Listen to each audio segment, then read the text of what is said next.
Protect your DNA. BioPQQ can promote formation of new mitochondria. Infowarsstore.com.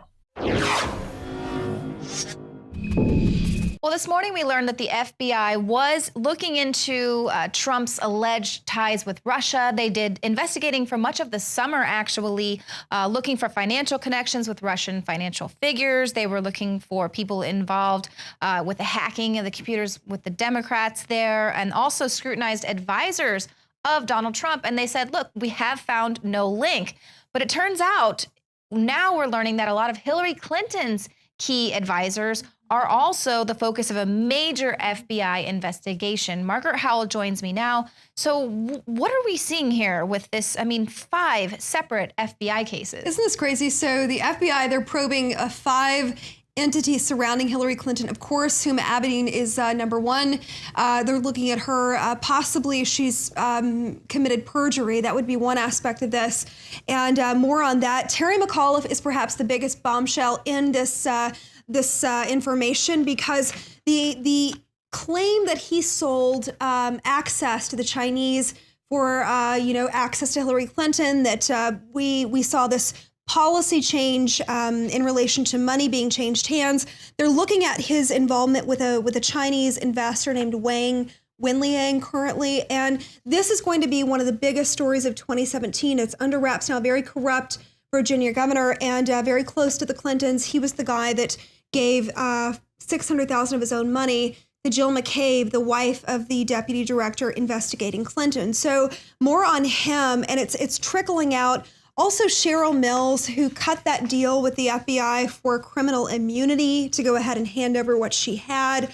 So everybody around her is basically corrupt or on par with being as corrupt as she is. John Podesta, of course, and the Clinton Foundation also under investigation, and a string of other people that are low level within her campaign that have possibly committed criminal acts under Clinton. So major cesspool. Right. Virtually everyone in Clinton's inner circle and their families are involved now, being probed by the FBI. Of course, something else that we're learning is emails are showing that the Justice Department official who actually oversaw the Clinton probe initially has close ties to Podesta. He was actually trying to get his son to be involved in Hillary Clinton's campaign. Right. It's just so messy. What needs to happen, so John Podesta, his BFF over at the DOJ, is the one that is presumably in charge of the criminal investigation, putting it together against Hillary Clinton. That needs to change immediately, that official.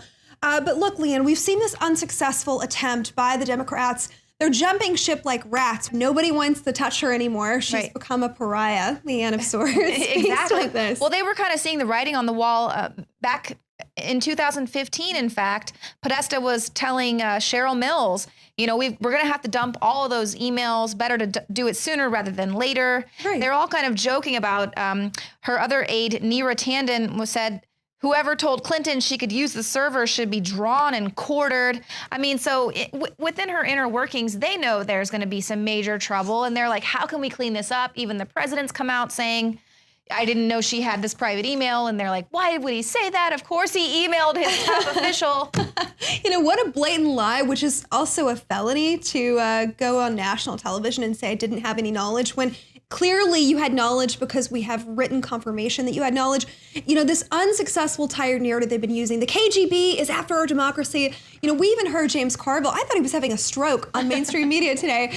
Or I was watching a playback where he was blaming the Russians. I'm like, dear God, stop it already. It's over. Get off of it. Correct. It's hilarious. I literally thought he was having a stroke. We also see Chris Matthews in support of Trump a couple of days ago. I'm like, wait a second. The fourth estate is also leaving her, which is hilarious. Well, that's the thing, is a lot of people are now beginning to see the writing on the wall, and they can see that corruption surrounds her. We knew that they were propping her up in the first place because so many of them were involved in all of this, and she would have taken them all down with her like a house of cards, so they had to prop her up. But now they're seeing, with James Comey coming out and doing this, they're like, wow, they've either got a lot of dirt somewhere that they know is going to be released, by WikiLeaks or Kim.com or someone else. There's a lot more information to be forthcoming, so they got to get ahead of this and not get taken down with her. But it is very interesting to see the changing tide. As Alex Jones keeps saying, it's like an amazing time to be alive right now. Even the ABC poll, just really quickly, has Trump up the daily ticker by 1 percentage point. Who would have ever thought in the history we would ever see ABC actually say that Trump is ahead of Clinton? I nearly, you could fall out of my chair right now. This is a remarkable time.